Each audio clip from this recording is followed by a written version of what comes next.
Se você gosta de fazer algo que a maioria não gosta de fazer, tem oportunidade de negócio. O que é o elemento mais importante? Comprar bem, saber qual é a reforma, não gastar muito na reforma, fazer a gestão da obra ou ser bom na venda do imóvel? Minha tese é que o imóvel usado, reformado, é a melhor opção de compra hoje para a pessoa, né?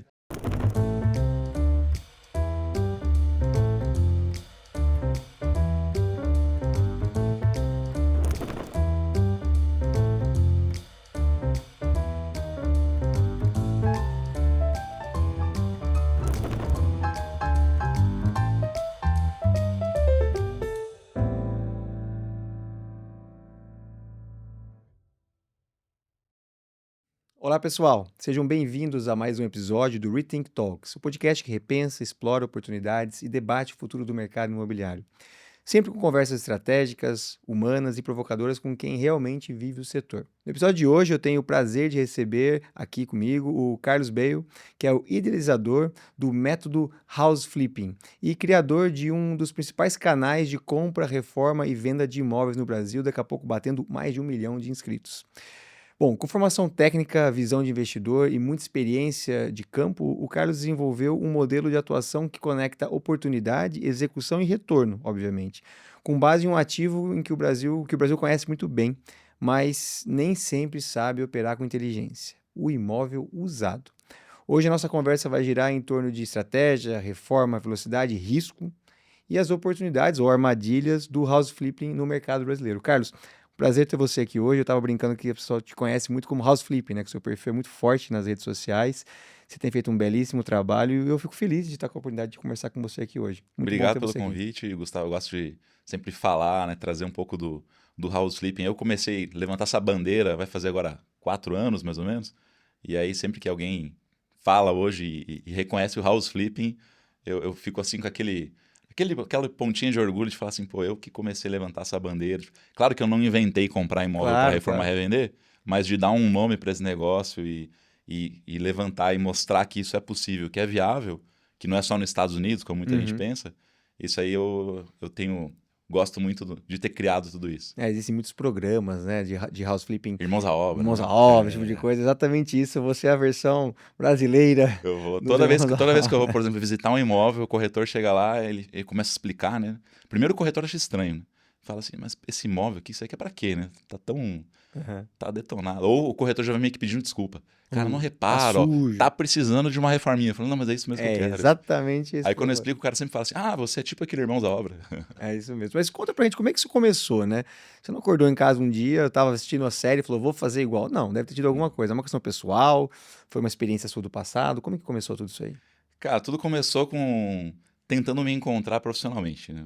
No fundo, foi isso. Porque a minha primeira formação foi em engenharia de produção e eu fui trabalhar em indústria. Então, caí em controladoria, ficar fazendo planilha e conta, porque a indústria adora engenheiro para fazer isso. Então, ficava lá fazendo relatório. Aí você terminava o relatório, passou um mês, faz de novo o mesmo relatório. Falava, pô, não é isso que eu quero fazer na minha vida. Eu acho que eu posso fazer alguma coisa melhor. E aí, no meio disso, eu resolvi fazer uma casa para morar. Tava buscando imóvel e tal, aí eu falei, cara, faz sentido construir a casa, fica mais barato, tinha um terreno ali que família tinha ajudado a comprar e tal, aquela coisa. Vou fazer a casa.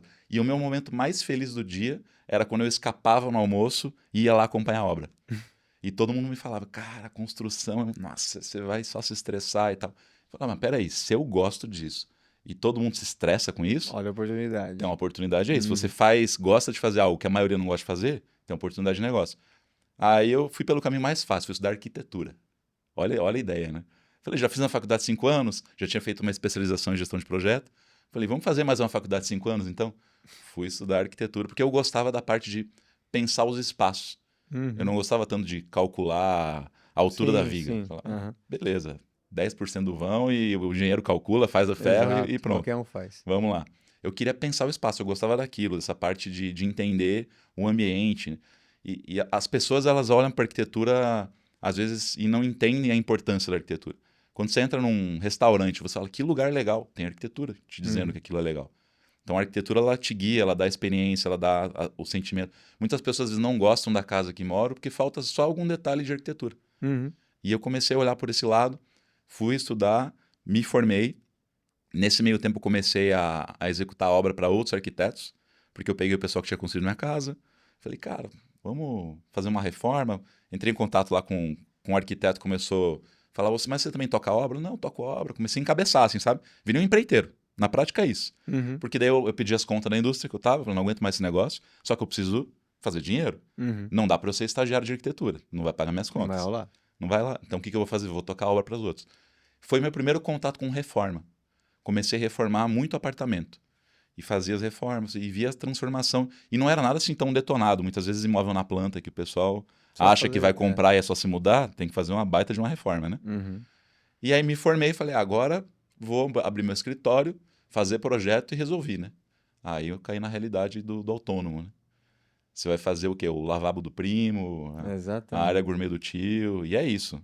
Ninguém vai querer te pagar muito. Uhum. Pô, mas esse projeto tá caro. Aí você vai lá, faz um projeto, cobra 3 mil reais, o cara paga 20 mil reais num pedaço de mármore, e sem questionar, né? O arquiteto ele não é muito valorizado no Brasil. Concordo. E aí, qual foi o pensamento que começou a me mover para o lado do empreendedorismo, vamos dizer? Eu preciso parar de só prestar serviço, ficar esperando um cliente comprar um imóvel, vir me buscar, me contratar, e começar a eu ter um produto para vender, começar a ter, né, tirar o fator cliente do caminho. O cliente vai comprar o produto pronto, imobiliário meu.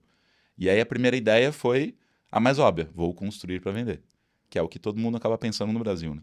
Uhum. Ainda na época tava ainda assim, já meio que caindo um pouquinho aquele boom inicial do Minha Casa Minha Vida. Então todo mundo pegava um terreninho num bairro periférico, fazia 3 casinhas, vendia as casinhas. Uhum. Já estava começando a ficar saturado, o terreno já estava caro, isso em Curitiba. Tá. Já estava caro o terreno, a construção, putz, tinha bastante burocracia, eu tinha feito alguns projetos assim já, para investidores. Uhum.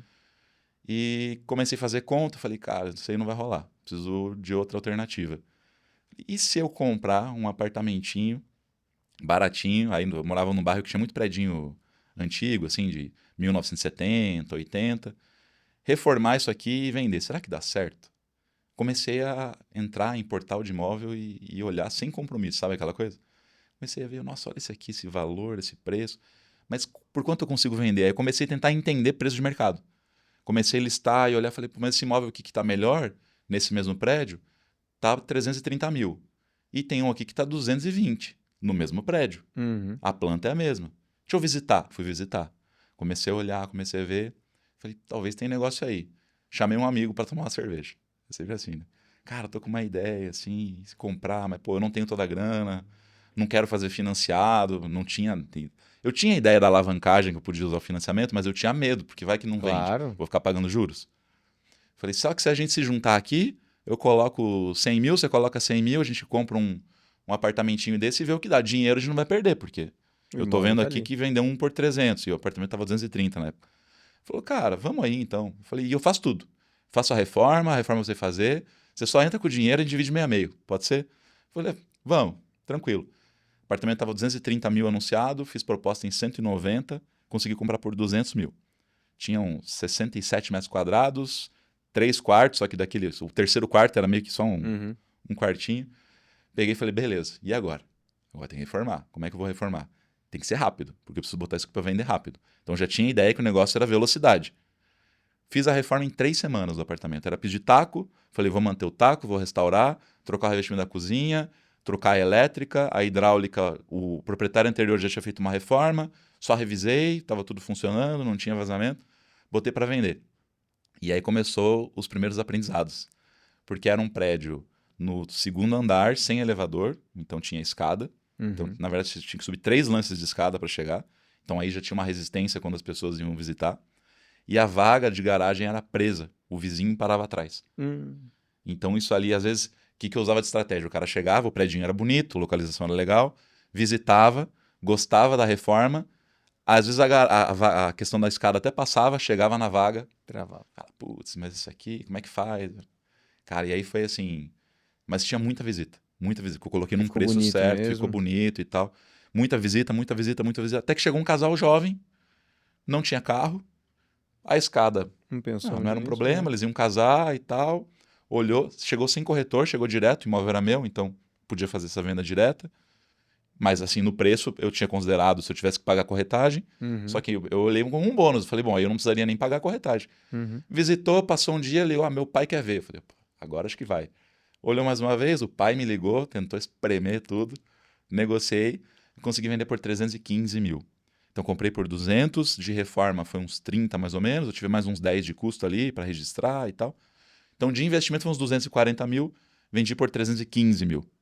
E eu ainda consegui, ó, a casa não estava no meu nome que eu tinha construído, o terreno não estava no meu nome, então era o meu único imóvel, vendido até 440 mil, eu nem paguei imposto de renda. Que legal. Então a gente ficou com uns 70 mil reais de lucro nesse negócio, e entre comprar, reformar e vender deu 3 meses. Cara, na hora que você bota na conta lá, deu assim 32% de rentabilidade. A gente estava falando 10% ao mês. Eu falei, caramba, foi sorte. Né? Será que se eu tentar de novo dá? Vou fazer mais um. E aí repeti, de novo, comprei por 230 mil, numa localização parecida. Também era com escada, eu falei, isso não é problema, eu consigo comprar um apartamento menor, não tenho a grana. Vendi por 360. Então 230, 360. Também deu uns 26% de rentabilidade, esse foi 4 meses. Cara, vou chamar uns amigos para conversar. Chamei mais 4 amigos. Os caras, pô, esse negócio é muito legal, eu ponho 50 mil, eu ponho 50 mil. Cara, e aí o negócio foi indo. E aí eu comecei a entender qual localização, que tipo de reforma, qual material que deixa o imóvel mais atrativo para o consumidor, que quebra a objeção. O negócio é quebrar a objeção. O cara não pode chegar e falar, putz, isso eu não quero. O cara tem que chegar e falar assim, não tem nenhum problema, tá legal, eu dou meu toque. É só entrar. Esse é o ponto. E aí o negócio foi indo, foi aperfeiçoando, fui metrificando, entendendo por quanto eu compro, por quanto eu vendo, quanto eu invisto na reforma, quais são os fatores que eu tenho que cuidar. E aí o negócio foi indo. E aí é repetição e vai aprimorando. E em que momento que você falou assim, pô, tá dando certo para mim isso aqui, eu vou criar um método e vou compartilhar com pessoas que queiram seguir o mesmo caminho. Como é que foi essa jornada? Eu tava já nessa, aí eu comecei a fazer com o investidor, e o que eu tava fazendo de 3 em 3. Então, basicamente, assim, eu fazia uma SCP, né, uma Sociedade em Conta de Participação, juntava lá, assim, R$1 milhão e comprava, e na época a gente tinha Selic lá, 3%, Nossa, né? Chegou, todo mundo 2,75 queria, acho que chegou. Maravilha. Bons Então, tempos. tava muito bom pegar o dinheiro com o investidor. O banco tava caro, né? Hoje em dia inverteu, né? Você tem que pagar muito para o investidor e o banco tá mais barato. Então, eu ainda estava muito na alavancagem com o investidor. E como eu tocava a operação, eu ficava com parte da administração e do lucro. Para mim, o investidor ficava feliz porque ele pegava 20% no bolso em 4, 5 meses. Então, assim... Quem não quer, né? Não existe isso. E aí, de fazer tanto e tal, um dia eu fui sair para jantar com uns amigos do trabalho da minha esposa e tinha lá um cara que ele é coordenador do curso de investimento imobiliário, um MBA de investimento imobiliário da Federal do Paraná. E aí eu comentei o que eu fazia, ele falou, cara, isso é uma tese legal de investimento, porque ninguém fala disso. E realmente, porque quando eu comecei, eu fui em tentativa e erro, não tinha ninguém no Instagram, te contar nem o passo livro, a passo. não tinha livro. Ah, mas o house flipping não é novo, mas no Brasil ninguém falava. Se você, mas nos Estados Unidos já faz, só que não serve.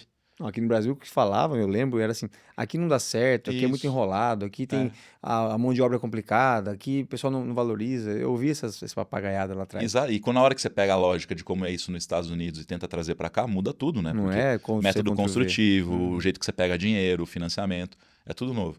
Falou, cara, você quer dar uma palestra pro pessoal ali? E tava naquela época ali meio da pandemia, fim da pandemia, assim, sabe? Então ainda não tinha muita coisa presencial.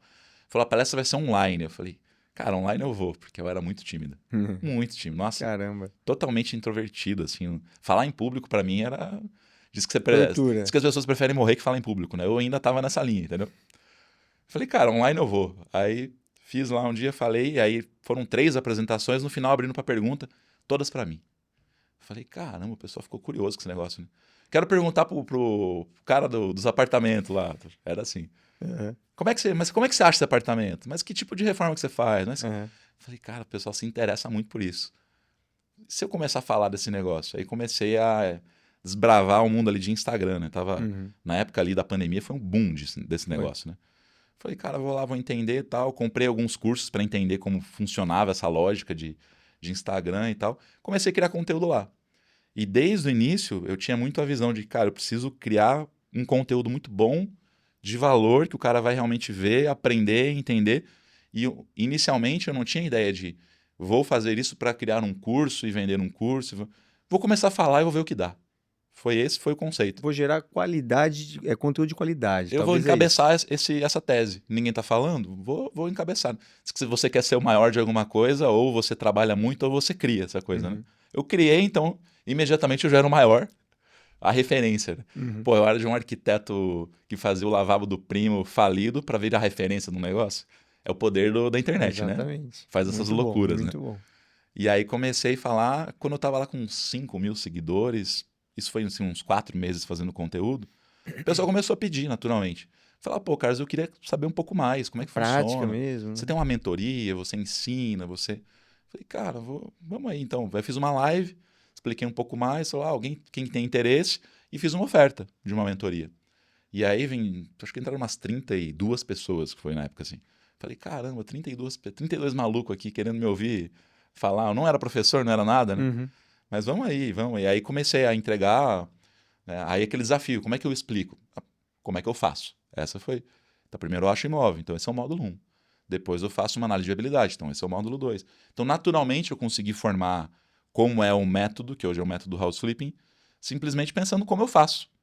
Então, eu vejo gente às vezes falando assim, cara, mas como é que eu crio um curso online e tal? Se você não faz, é Exatamente. difícil. Agora, se você faz, é só falar o que você É faz. natural. É só você falar o que você faz. Tanto que depois eu fui dar muita palestra sobre o tema, eu não fico nervoso, porque quando você Faz parte da fala do sua que você vida. domina, E é o que você descreveu no começo da conversa, que você ama, que você gosta de fazer. Você gosto faz de e não fazer. vê o tempo passar Gosto ali. de fazer. Você vai com prazer ver a obra e ver um apartamento velho. Eu tenho um pouco disso. Eu fico feliz quando está destruído o apartamento, quando eu vou ver algum imóvel. Eu comprei um prédio recentemente velho, detonado, o corretor também ficou do mesmo jeito. Nossa, não, desculpa, é que esse prédio... Mas, ó, a estrutura tá boa. Tá bom, é isso que eu quero É isso que eu saber. quero saber. É só isso que eu quero É. saber. É um prédio de 100x andares. É isso aí, cara. E é mais ou menos isso, né? Mas aí você tem a paixão pelo que você está fazendo. Né? Exatamente. E aí começou, entrou essas 32 pessoas. Aí eu lembro quando o primeiro mandou, Carlos, comprei um apartamento. Eu falei, putz, será que vai dar certo? Porque Vou comigo ajudar deu. esse cara para dar certo Comigo agora. deu, mas Né? será que ele vai conseguir fazer e tal? Cara, mas o que eu mais fiquei nervoso foi quando uma aluna mandou falando que ela tinha pedido as contas, porque ela já tinha Puta que feito pariu. o imóvel, tinha dado certo, Vou e cair de ela se cabeça nisso apaixonou agora. por aquilo. Ela disse que, pô, me encontrei, é isso que eu quero. Pediu as contas para fazer isso. Hoje eu já tenho, assim, Vários casos desses, dezenas né? de casos de pessoas que viraram flippers, que é como eu chamo a galera lá, profissional mesmo. O cara faz isso. O cara faz 3 imóveis no ano e ganha muito mais do que ele ganhava como CLT ou E o como... segredo para isso é ter método, Carlos. Saber exatamente o... Ou não, tem aptidão também. Porque eu vejo que tem algumas pessoas que eu falo de imóvel e tal, ele não consegue visualizar num espaço destruído como pode ser e entender a lógica de mercado, né? Ou tem medo também. A verdade é essa, porque você pode comprar bem, você pode reformar e de repente ter uma Encalhou. distância, encalha, É, né? esse Então, assim, é o medo. eu vejo que as pessoas também têm medo, né? Como é que você lida com isso com seus Não, alunos? não é para todo mundo, eu falo, não é para todo mundo. Primeiro que você vai ter que lidar com uma reforma. Por mais que você coloque um empreiteiro para fazer, tem gente que não lida bem com... Uhum. Né, isso é o mais comum, inclusive, né? Se você falar com qualquer pessoa que está fazendo uma reforma em casa, a pessoa ela tá assim, estressada, não aguenta mais, não tá... Uhum. A maioria é assim. Sim. Então, você tem que ter a cabeça de entender que reforma vai dar problema, vai furar um cano, Faz parte vai do atrasar, processo. o cara que disse que ia entregar na quinta não vai chegar na O gesseiro quinta. vai brigar com o cara do móvel. Você tem que ter esse elemento de expectativa. Não vai dar tudo certo, vai ter um imprevisto, vai ter um... Claro que aí cabe você ter um bom planejamento, entender que você tem que ter já uma reserva de emergência, porque pode furar um cano, pode ter alguma coisa que sai do previsto, e estar disposto a lidar com isso. Outra coisa, ter a disposição de buscar imóvel. Tem gente que não tem paciência para isso. Ah, eu vou botar um corretor, o corretor vai achar e vai... Não dá para você confiar. O investimento é o teu dinheiro que você está colocando, Ou você vai entrar como um investidor e vai colocar na mão de alguém que vai operar para você o house flipping. Agora você fala assim, não, vou pedir para o corretor me mandar aqui, o que ele me mostrar eu vou confiar. Às vezes o corretor ele só está te empurrando um negócio que ele tem na carteira para ganhar a comissão dele. E é isso, ele não fez uma análise realmente de mercado. Profunda, né? Esse imóvel tem liquidez, ele tem margem para valorizar, ele está realmente desvalorizado? Às vezes não está. Às vezes você está olhando assim, esse é um erro, por exemplo. Você fala, pô, mas São Paulo, ó, esse imóvel está 300 mil, está barato. Pode estar barato, mas está desvalorizado, porque é diferente. Esse imóvel está 300 mil, mas se você reformar, você consegue vender por quanto? Ah, na região aqui vai ter uns 350, então não fecha a conta, porque você vai ter que fazer reforma. Você vai pagar ITBI, você vai pagar ganho de capital, você vai pagar, no fim, não vale a pena, deixa o dinheiro no banco. Então você tem que saber fazer essa avaliação. Por exemplo, se a gente pega... Eu gosto muito dos bairros mais caros, mais valorizados. Porque ele é justamente mais valorizado porque mais pessoa quer morar lá. Então a liquidez é maior, a tua chance de vender é maior. Concordo. Aí quando você vai para Itaim, por exemplo, pegando aqui São Paulo como exemplo, acho que todo mundo já deve ter ouvido falar de Itaim. Semana passada eu visitei um imóvel lá de uma aluna minha, que ela comprou por 700 mil, vai colocar uns 150 mil em reforma mais ou menos, e o valor de venda desse mercado depois da reforma vai para 1 milhão e 600. Uau. Então, aí você começa a falar de uma margem, que você, pô, se isso aqui ficar 1 ano para vender... Tudo bem, você absorve. No final eu vou ter, e ainda mais usando o financiamento, né, que é aquela lógica. Com o financiamento você reduz Qual a teu desembolso. exposição de caixa que você vai ter, né? Você reduz teu Essa conta desembolso. é importante. Se você que o fundo, o que interessa é o quanto você investiu do teu bolso Quanto saiu de dinheiro do seu e bolso. quanto retornou. E não quanto você comprou, qual foi o valor do imóvel por quanto vendeu. Porque se o banco pagou a maior parte desse imóvel, mesmo que é um custo de um juros, para você tá perfeito, porque esse imóvel vai valorizar muito mais ao ponto de pagar os juros e ainda sobrar dinheiro no teu bolso. Essa é a conta que tem que ser feita aqui. Muita gente no início não consegue fazer. Então o cara compra com financiamento, dá a menor entrada possível, mais baixa. Hoje 20%, até ano passado conseguia 10%, né? Hoje 20%. Vai pagar ali as parcelas, os juros vai ser só nessas parcelas. Quando você quita, né? Vendeu, quitou. Quando você quita, você não tem juros. Isso é coisa que as pessoas às vezes não põem na... Mas se financiar, paga 3 imóveis. Se você ficar 30 anos pagando. Meu Deus do céu. Falam isso ainda? Falam, claro que falam. Claro que falam. Não vale a pena. Me fala uma coisa. Quando você olha assim para o processo como um todo, de cabo a rabo, de identificar o imóvel a fazer a venda lá, o que você tivesse que eleger? O que é o elemento mais importante? Comprar bem, saber qual é a reforma, não gastar muito na reforma, fazer a gestão da obra, ou ser bom na venda do imóvel? Ou tem outra coisa que eu não estou Comprar pensando? bem. Comprar bem, né? O lucro é na compra. Comprar bem é o mais importante. Porque se você compra bem, você já influencia na valorização que esse imóvel vai ter. Porque é uma valorização que não depende do mercado. É uma valorização ativa, não é passiva. Sai daquela lógica do vou comprar um imóvel e esperar. Que o brasileiro aprendeu a investir em imóvel assim, né? Compra o terreno e deixa lá. Compra um apartamentinho e deixa lá. Compra. E aí, se valorizou 5% ao ano, 20% ao ano, ou caso igual Balneário Camboriú, né? Que você teve umas valorizações meio absurdas até, até inexplicável um pouco.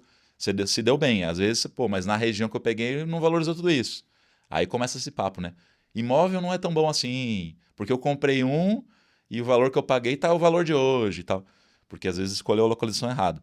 Agora, se você vai pro jogo do house flipping e você compra um imóvel que precisa da reforma, você vai pagar menos. É lógica de mercado, é oferta e demanda. A gente comentou aqui, as pessoas não querem enfrentar uma reforma. Então, imediatamente as pessoas correm desse imóvel. Você falou ali, as pessoas têm dificuldade de perceber o potencial, né? Eu mostro o imóvel e aí eu falo, nossa, mas isso aqui pode ficar incrível. As pessoas não conseguem ter essa percepção. Né? Por exemplo, a minha mãe, se eu mostro uma planta de um apartamento, ela não entende o que é aquela planta. Ela fala, mas cabe uma cama aqui? As pessoas, no geral, elas não têm essa percepção espacial de visualizar como aquilo pode ficar. Ela só percebe o que o olho está vendo.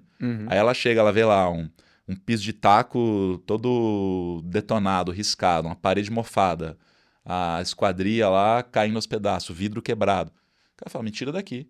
E ainda manda embora o corretor ainda. Xinga. Por que você me trouxe aqui, né? Agora me fala uma coisa. Então, se a gente está falando aqui que identificar o imóvel, que comprar bem faz toda a diferença, e eu concordo com você 100%, existe alguma metodologia sua? Você pode deixar aqui alguma dica para quem está procurando o imóvel? Assim, o que você faz? Você compra em leilão? Você procura, faz um filtro diferente? Você tem alguns corretores, uma rede de corretores? Você não usa corretores? Como é que você chega nesse imóvel bom? E uma segunda pergunta, você é um cara de muita metodologia, talvez você tenha esse número, talvez você não tenha, mas quantos imóveis geralmente você vê até chegar e fazer a oferta no teu imóvel que você vai fazer? Tá. Leilão, todo mundo acha, né? Você compra em leilão, você compra em leilão. Raramente eu olho para leilão, porque o que acontece, e não estou dizendo que o leilão é ruim, tem muita oportunidade de você lucrar ali. Sim. Mas como eu disse, eu gosto de focar nos bairros melhores, porque eu acho que você tem a liquidez maior. E aí na hora que você vai no bairro mais valorizado, muita gente compra em leilão para morar. E aí a conta para o investidor não fecha, porque esse cara ele vai subir o lance até chegar no ponto que ele fala, economizei 50 mil, estou feliz. Para o investidor não vai fechar a conta. Sim. Então você vai ter muita concorrência ao ponto de matar a tua análise de viabilidade. E aí o pessoal acaba indo muito para imóvel econômico, né? Minha Casa Minha Vida, e compra lá baratinho. dar o tapa, como o pessoal gosta de falar, que eu digo que é um erro, porque você perde dinheiro fazendo isso, que você poderia melhorar um pouco mais esse imóvel, vender mais caro e ir mais rápido. Você gasta, você vende muito melhor. Às vezes você bota 10 mil a mais numa reforma um pouco, trocou um piso laminado, você vende mais rápido por um valor muito maior. As pessoas não olham para isso. Então eu vejo que o mercado de leilão, desse pessoal que é investidor, profissional de leilão, gira muito bem e faz muito dinheiro indo nesses imóveis assim, mais de padrão econômico, ou muito caro. Pega uma casa lá que vale 15 milhões e arremata por 5, 6 milhões. Só que aí você também joga um jogo de uma liquidez que demora para vender, né? Então é um pouco diferente. Eu gosto do giro rápido, então eu vou no imóvel que está detonado e que as pessoas estão correndo, que não estão olhando. Então eu não tenho concorrência. Por mais que hoje eu tenha, né, na minha comunidade, hoje a gente está chegando em 5 mil pessoas fazendo isso no Brasil inteiro, tem tanto imóvel usado, Tanta coisa ruim, né? tem tanta coisa ruim que a concorrência ainda não tem. Não tem. O corretor às vezes chega, Carlos, tem um imóvel aqui que está 2 anos parado, quer dar uma olhada? Você chega lá, você faz uma oferta lá embaixo, o cara aceita, porque o cara quer se livrar daquilo. Então você compra sem concorrência. Qual que é o... Aí começa isso, né? Mas qual o lugar que você olha? Não existe assim o lugar, é bunda na cadeira e garimpar. Olhar tudo quanto é site, portal. Hoje já tem muitos corretores que já sabem que eu faço isso e começam a me mandar. Então, fazer boas parcerias com corretores que entendem o conceito do negócio, não aquele que só... Eu falo assim, tem muito corretor que me vê como o lixão do imóvel, né? Nossa, esse imóvel tá horrível, manda pro Carlos, né? Ótimo. Não, mas não é todo imóvel que vai servir. Então, o Claro, cara ele tem depende que do saber, bairro, depende do prédio também, imagino. saber fazer uma filtragem mínima ali. Então, cara, placa na janela. Pô, quanto imóvel eu já olhei lá, tô andando, olhando, falei, cara, prédio bonitinho, né? Nossa, só tem uma placa. Aí você vai com o celular, dá aquele zoom, assim, né? Pega o número, placa. Então, assim, falar com o porteiro. Então, você chega... Todo mundo passa na frente de um prédio, no caminho aí do trabalho, da faculdade, sei lá, que é aquele prédio antiguinho, que tá bonitinho, que tá... Porque isso é uma coisa que você tem que filtrar, tá? Se você vai para apartamento, o condomínio tem que estar bem cuidado, tem que estar bom. Então, Mesmo que ele for antigo? Mesmo se for antigo. Porque isso atrapalha muito a valorização e a venda. Porque pensa que você vai chegar depois com o cara que vai comprar. Ele chega, tá lá, uma grade toda arriscada, sei lá, uma parede Sujo. pichada, sujo, elevador velho, o jardim é só mato.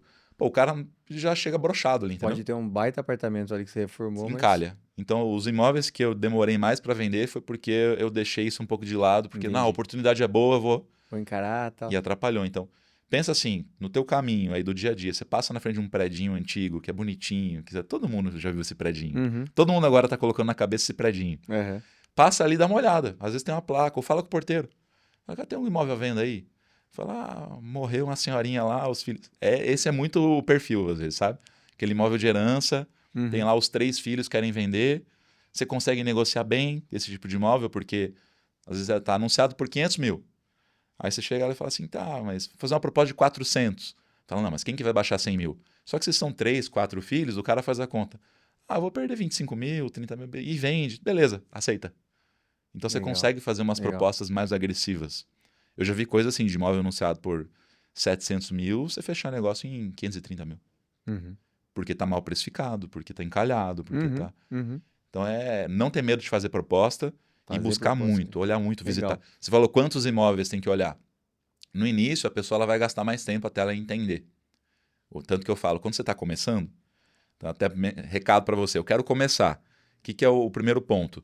Começa a visitar uns imóveis aí que estão meio detonados, precisando de reforma, para você entender. Você tem que entender o mercado. Você tem que entender qual é o tipo de imóvel que tem aqui, qual é o tipo de imóvel que as pessoas buscam. Porque em cada visita você fala com um corretor, esse corretor vai te dar uma informação de mercado. Porque pensa, um investidor, pessoa física que não é do mercado, ele não tem muita informação. Ele precisa começar a desbravar, a entender. O melhor jeito é visitar. E aí ele começa a perceber potencial, começa a olhar o que é bom, o que não é bom. Daqui a pouco ele está vendo anúncio, ele já fala, esse tipo aqui eu sei que não é legal. Por quê? Porque ele já visitou um e já viu que não era. Porque, sei lá, a sala é emparedada com o prédio do lado e aí isso fica ruim, que o cara não tem vista, fica escuro, acho que é ruim. O cara já nem visita. Então, quanto mais você começa a visitar, mais experiência você vai tendo, menos imóveis você precisa olhar para conseguir achar. Você vai meio que refinando... Você vai encurtando os seus caminhos. Refinando ali a tua mira do imóvel. Legal. Então hoje tem casos às vezes que o cara me manda, eu vou na visita e já no primeiro já fecho o negócio. Legal. E me fala uma coisa, fizemos a aquisição, agora vamos para a segunda etapa, vamos fazer a reforma. quais são os erros mais comuns dessa reforma? Você sempre faz aquele projeto estrutural, como é que fala? Projeto arquitetônico completo? Você vai mais rápido do que isso? Quanto tempo, em média, você demora? E uma pergunta importante também que eu quero fazer aqui dentro desse parênteses de reforma, que é, a gente tem acompanhado cada vez mais materiais construtivos, especialmente vindo da China, né?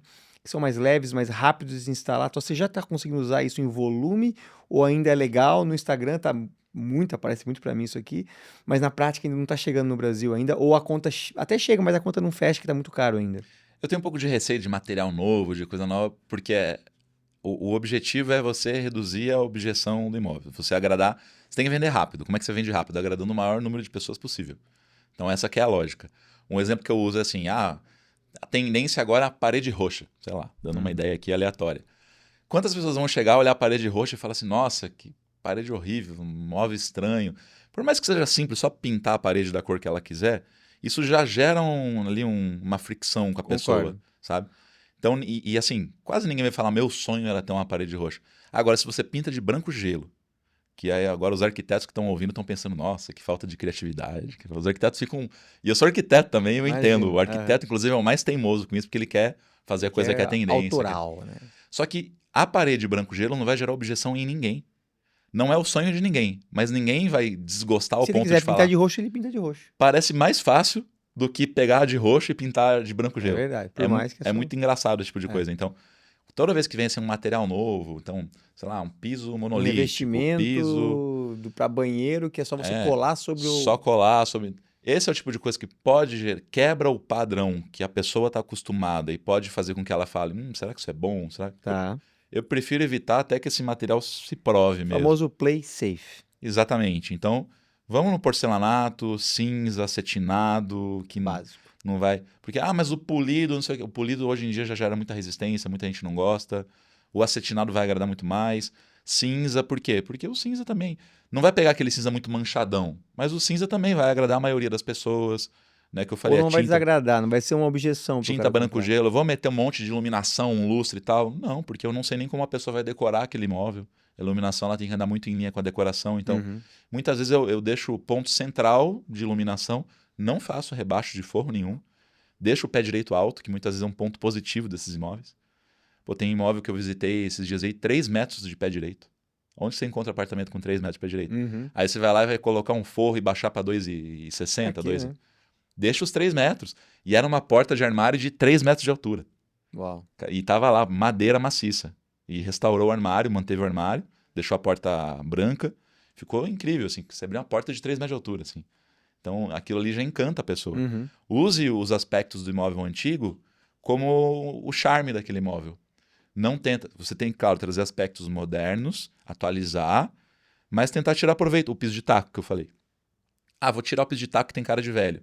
Se a gente pegar mercados como São Paulo, Curitiba, Porto Alegre, vários... Principalmente acho que região sul e sudeste, o piso de taco vai muito bem. Às vezes você vai para Nordeste, talvez não pelo calor, pode gerar por causa do calor, né? Porque você tem essa coisa, a pessoa quer o piso frio. Mas aqui, o piso de taco sai muito bem. E o que é mais barato? Você tem que arrancar piso de taco, nivelar piso, depois comprar outro piso, pagar argamassa, pagar material. Ou você simplesmente contratar a empresa para fazer uma restauração, pagar ali 70, 80 reais o metro e tá pronto. E você faz em 3 dias. Então você ganha tempo, você ganha custo.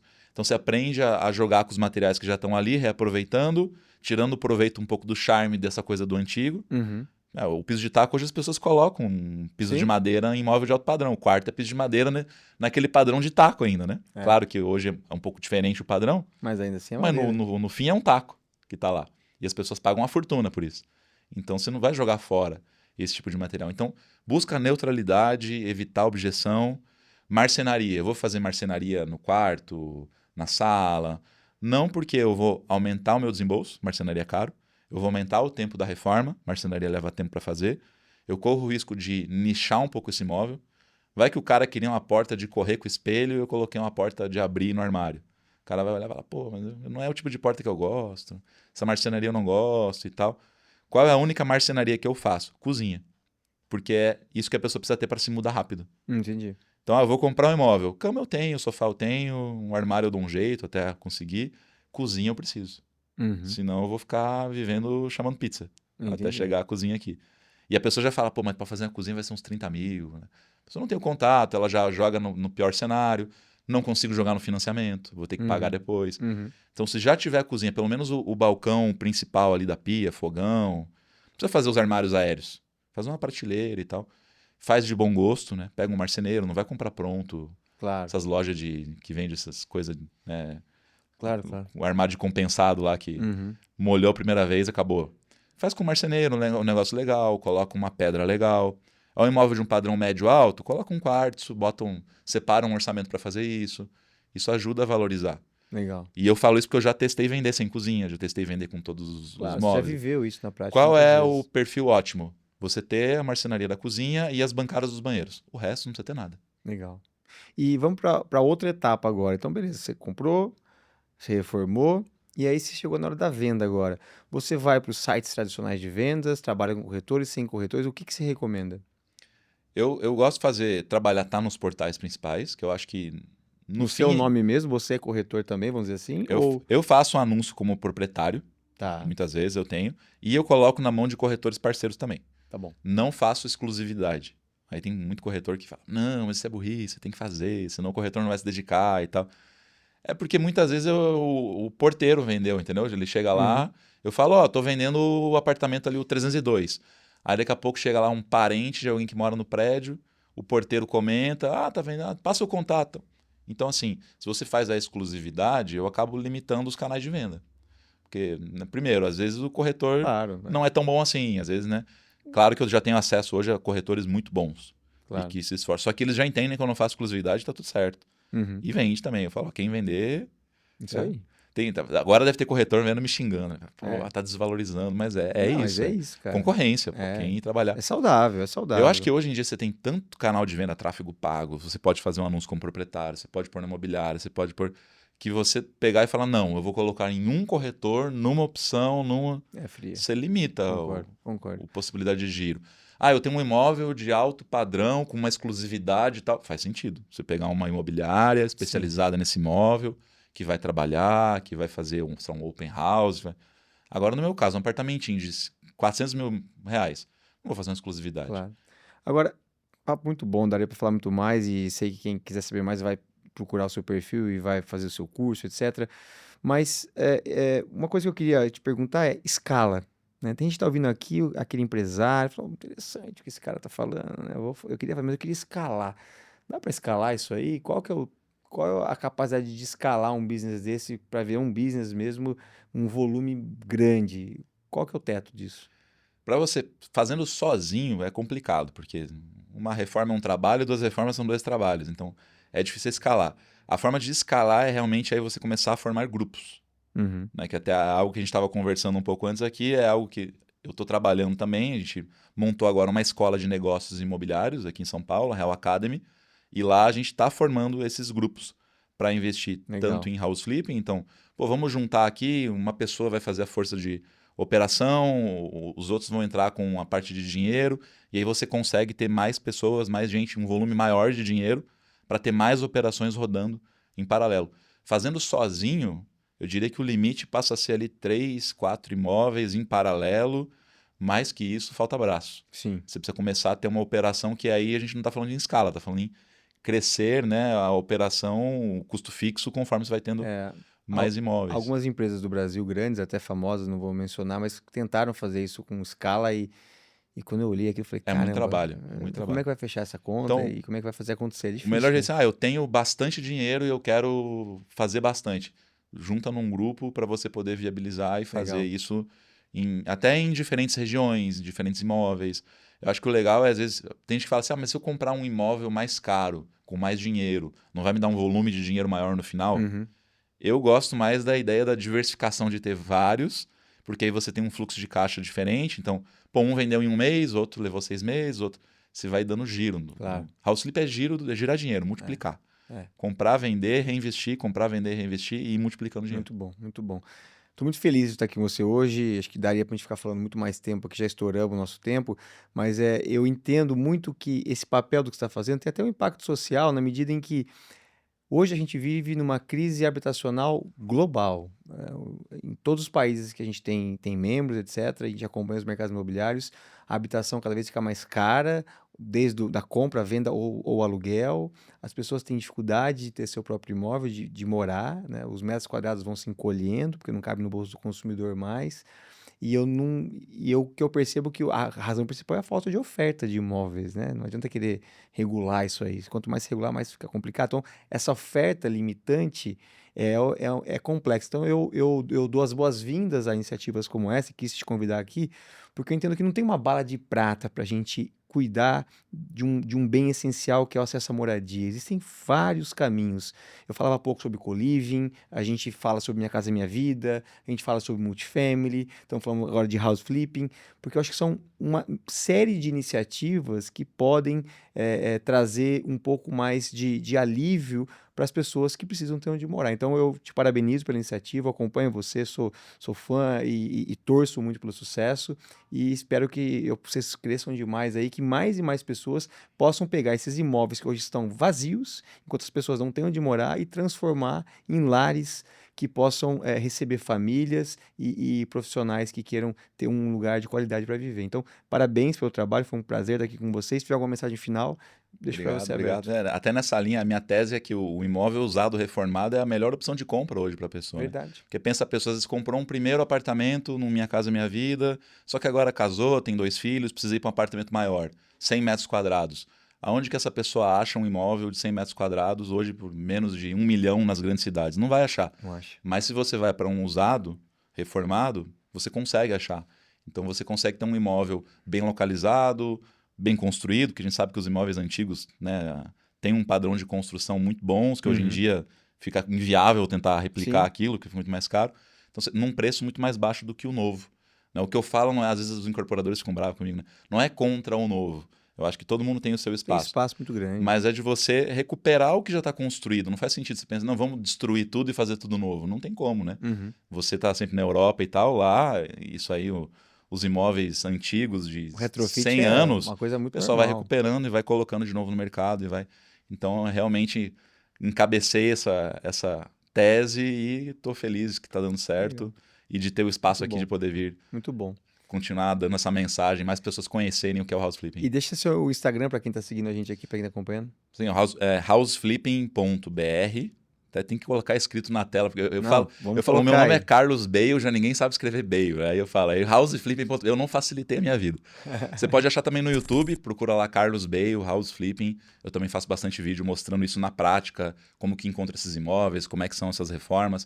Também estou lá no Spotify, também com o Flippercast, falando sobre isso. Então, só procurar aí, põe lá Carlos Bale no Google, vai achar em todos os lugares. Muito bom. Acho assim, porque é conteúdo de qualidade, eu acho que a gente precisa de um mercado imobiliário cada vez mais saudável. Carlos, muito obrigado. E para você que chegou até aqui, meu muito obrigado também. Se você ainda não deixou seu like, é só isso que a gente pede para você, para que esse vídeo chegue mais longe. Compartilhe, se inscreva no canal, porque eu acho que esse tipo de conversa aqui com certeza pode agregar muito, não só a quem está assistindo a gente, mas a outras pessoas do seu círculo de relacionamento. Obrigado e até a próxima.